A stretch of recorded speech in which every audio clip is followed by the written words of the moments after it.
Nggak sampai 20 tahun, 232 tempat ibadah ditransform jadi gudang. Pembela minoritas. Tuduhan yang udah disebar kemana-mana, padahal masih tuduhan doang. Sorry nih bapak-bapak, di papan itu kan sudah ada tulisan. Tidak boleh ada obrolan dan kostum berbau religi di sini. Mungkin hak dan kebebasan itu tidak berlaku untuk orang yang masih beragama. Assalamualaikum. Gila, rapi banget. Ini mah kerjaan hacker.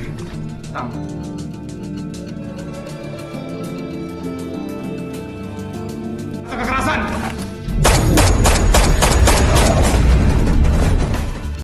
Halo kawan-kawan, balik lagi di channel Tukang Upload. Bagaimana kabar kalian? Semoga sehat ya. Di video kali ini Mimin mau menceritakan film 3 Alif Lam Mim. Film ini menceritakan tentang Indonesia merubah namanya menjadi Libernesia di tahun 2036, yang menganut paham liberal dan menjunjung tinggi hak asasi manusia. Jadi, aparat kepolisian dilarang menggunakan peluru tajam, hanya diperbolehkan menggunakan peluru karet saja untuk menaklukkan kriminal. Jangan lama-lama, langsung aja intro.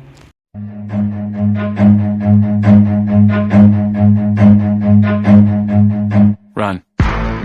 Di awal film dibuka Jakarta pada tahun 2015. Di sini terjadi ledakan di sebuah klub malam. Selain ledakan juga di setiap tahunnya itu selalu terjadi bencana-bencana dan kerusuhan-kerusuhan. Di sini pun masyarakat turun ke jalan untuk demonstrasi. Pemerintah pun tega untuk menembak mati para pendemonstrasi tersebut, dan akhirnya masyarakat pun serentak turun ke jalan untuk mensuarakan bahwa petugas dilarang menggunakan peluru tajam. Akhirnya di sini petugas pun menggunakan peluru karet saja.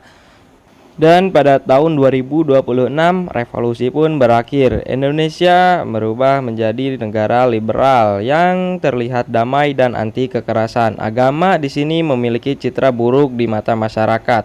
Beberapa orang pun memiliki kemampuan bela diri di atas rata-rata.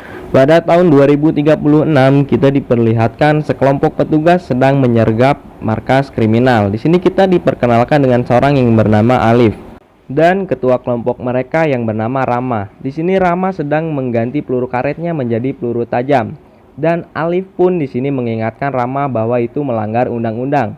Tetapi Rama di sini tetap aja malah bacot. Nah, dan akhirnya Alif pun masuk dan menghajar satu persatu petugas yang menjaga di markas penjahat itu.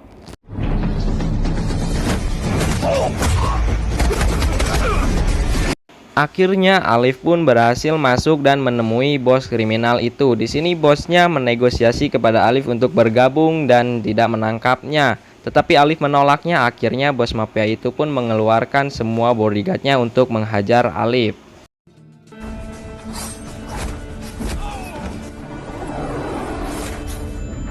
Setelah bertarung, Alif akan menangkap bos kriminal itu, tetapi ada yang menembaknya. Akhirnya bos itu pun meninggoy. Di sini Alif yang disalahkan, dan akhirnya Alif pun kena skor selama 2 bulan. Walaupun Alif sudah mengelaknya bahwa bukan Alif lah yang membunuh bos kriminal itu. Tapi kan kamu juga tidak melihat siapa yang membunuh dia. Scene berpindah ketika Alif di dalam mobil sedang membayangkan waktu dia di dalam padepokan. Di film ini kita difokuskan oleh 3 orang yang bernama Alif, Lam, dan Mim. Mereka sama-sama dibesarkan di padepokan, tetapi harus terpisah dikarenakan bedanya cita-cita. Alif yang menjadi aparat kepolisian karena berpikir idealis dan ingin membasmi kejahatan. Sedangkan Lam, dia menjadi jurnalis karena ingin menjadi mata masyarakat yang baik dan jujur tentunya. Sedangkan Mim memilih tinggal di padepokan, mengurus padepokan dan menjaga kiai. Mim sangat menyayangi kiainya, nyawa pun ia pertaruhkan untuk keamanan kiainya. Scene berpindah, kita diperlihatkan seorang wanita sedang diganggu oleh preman. Di sini Alif melihatnya dan Alif pun menolongnya. Ternyata wanita itu adalah Laras, mantan Alif, dan mereka pun di sini berbincang-bincang tentang kabar mereka. Ya, gimana kabarnya? Ketika sedang di dalam markas, Alif mendapatkan pesan dari Laras. Laras mengajak Alif untuk bertemu besok. Dan di sini juga teman-teman Alif sedang bersiap-siap untuk menjalankan tugasnya, menggerbek sebuah pesantren. Alif tidak bisa ikut dikarenakan masih dalam masa hukuman. Ketika petugas sedang menggerebek pesantren, di sini mereka dihadang oleh Mim. Mim mampu mengalahkan semua petugas, bahkan sampai mereka terluka parah dan akhirnya pun dirawat di pesantren tersebut. Scene berpindah ketika Lam dipanggil oleh atasannya. Di sini Lam diberikan selamat dikarenakan kinerjanya sangat baik.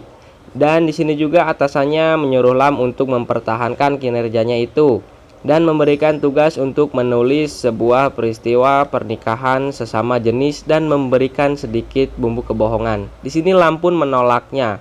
Dan tidak lama setelah itu tiba-tiba telepon Lam berbunyi. Di sini pihak sekolah menelpon Lam dan akhirnya Lam pun bergegas untuk pergi ke sekolah. Lam disuruh menasehati anaknya karena anak Lam mempermalukan guru-guru di sekolah. Anak Lam ini sangatlah cerdas, dia bisa meretas semua sistem di sekolah dan bisa mempermalukan guru-guru. Aku seumur dia baru bisa browsing pakai ini. Scene berpindah ketika Alif menemui Laras. Di sini Laras kaget, tiba-tiba Alif datang dan Alif pun mengatakan bahwa Laraslah yang mengirim pesan menyuruhnya untuk datang. Tetapi Laras di sini tidak pernah mengirimkan pesan itu. Akhirnya Laras pun menyuruh Alif untuk pergi karena Laras sedang bekerja, tetapi Alif ingin menunggu Laras di situ. Aku tunggu di sini ya. Tidak lama setelah itu, beberapa orang masuk ingin memesan makanan, tetapi mereka malah diusir karena orang memakai baju gamis dilarang makan di situ. Dan mereka pun tidak mau pergi karena mereka hanya ingin makan saja. Dan di sini pun Alif datang untuk mengusir mereka karena mengganggu kenyamanan. Akhirnya mereka pun mengikuti perkataan Alif dan akhirnya mereka pun pergi dari sana. Setelah itu tiba-tiba terjadi ledakan bom. Para petugas pun langsung berdatangan dan Lam juga di sini ikut serta untuk menyelidiki kasus tersebut. Di sini Lam menemukan sebuah parfum dan parfum itu hanya ada di pondok pesantren milik Mim. Ada hubungannya sama pondoknya Mim. Ketika di kantor, Lam sedang mengetik artikel yang berisi tentang informasi ledakan tersebut.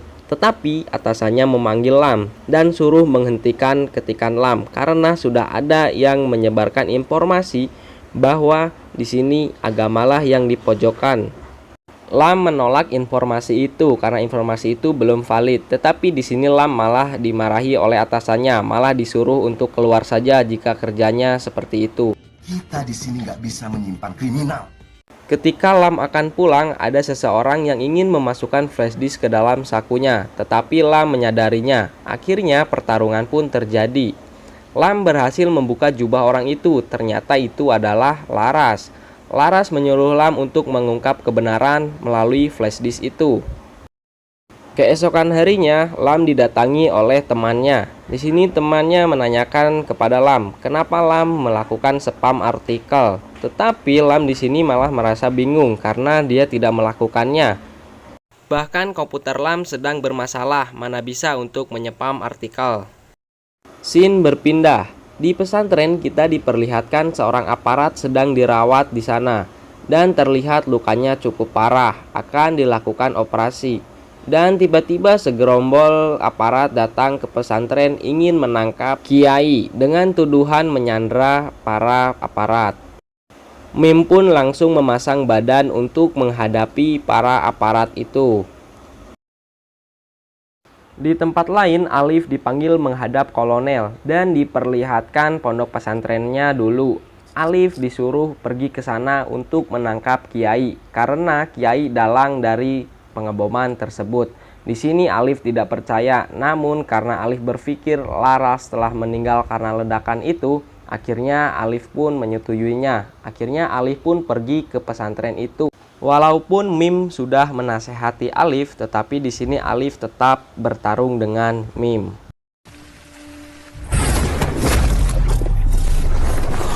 Dan tidak lama kemudian Kiai keluar memisahkan mereka dan menyerahkan diri supaya tidak ada pertumpahan darah. Scene berganti ketika Alif dan Lam bertemu dan Lam di sini menanyakan kenapa Kiai bisa ditangkap karena Kiai tidak mungkin melakukan itu. Alif pun memberikan artikel yang dispam oleh Lam. Di sini Lam tidak merasa bahwa dia menyebarkan artikel ini atau menyepamnya. Di sini juga Lam memberitahu bahwa Laras masih hidup dan mengingatkan Alif untuk tidak mendekati Laras lagi. Setelah itu Lam penasaran dengan isi flashdisknya. Ternyata isinya adalah rekaman CCTV sebelum terjadinya ledakan. Lam pun langsung menghubungi Alif. Di sini Alif mengingatkan Lam untuk pergi dari sana karena tidak aman. Dan benar saja, tidak lama setelah itu Lam disergap oleh beberapa orang. Akhirnya di sini mereka pun bertarung. Untungnya Lam bisa mengalahkan mereka semua. Lam mengetahui komputernya sedang diretas dan Lam pun mengeceknya. Ternyata itu adalah Gilang, anaknya. Akhirnya Lam pun langsung bergegas pulang. Sesampainya di rumah, mereka sudah terbaring. Anak dan istrinya sudah terbaring tidak sadarkan diri. Setelah itu Alif pun datang menjemput Gilang untuk membawa ke pesantren karena kalau ke rumah sakit belum tentu aman. Dan di sini Alif dikagetkan karena teman-temannya berada di sana sedang dirawat oleh pihak pesantren dan teman Alif pun bingung. Dia tidak tahu apa yang sebenarnya terjadi. Gue nggak tahu lagi mana yang salah. Scene berganti ketika Alif, Lam, dan Mim bertemu di pemakaman istri Lam. Di sini Alif mulai menyadari bahwa Kiai tidak bersalah dan Alif pun menunjukkan bukti peluru di rumah Lam. Ini pemiliknya adalah Rama, kapten timnya. Tiba-tiba Alif mendapatkan pesan dari kolonel untuk bertemu dengannya. Dan di sini mereka pun menyusun rencana memasangkan kamera di mata Alif sebelum bertemu dengan kolonel. Dan Alif melihat 3 orang yang pernah ia temui di ledakan itu. Dan Alif pun langsung menanyakan kepada 3 orang itu. Orang itu menjelaskan bahwa ada seseorang yang akan membeli parfum mereka dan mereka pun bertemu di sana, tetapi mereka malah diusir oleh petugas kafe. Dan tas yang berisi parfumnya ketinggalan di sana. Dan Lam menyimpulkan bahwa mereka itu dijebak dan Alif adalah sasaran dari ledakan itu juga. Mereka pun melancarkan aksinya. Alif bertemu dengan kolonel sedangkan Mim menemani Kiai di dalam persidangan. Dan Lam standby di pesantren untuk mengawasi kamera yang dipasang ke Alif. Ketika Alif sedang mengobrol, tiba-tiba Laras datang. Di sini kolonel memperkenalkan bahwa Laras itu adalah anaknya. Kolonel tahu bahwa Laras memberikan flashdisk kepada Alif. Alif pun keracunan karena kopi yang ia minum mengandung racun dan Laras juga disuntikan racun ke dalam tubuhnya.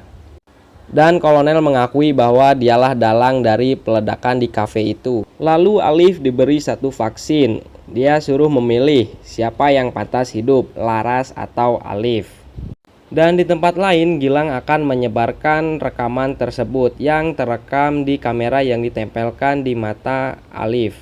Scene berpindah ke pengadilan. Di sini Kiai sedang diwawancarai, tapi tiba-tiba ada seorang pengungsi pondok pesantren datang dan meledakkan bom di sana. Seketika bom pun meledak.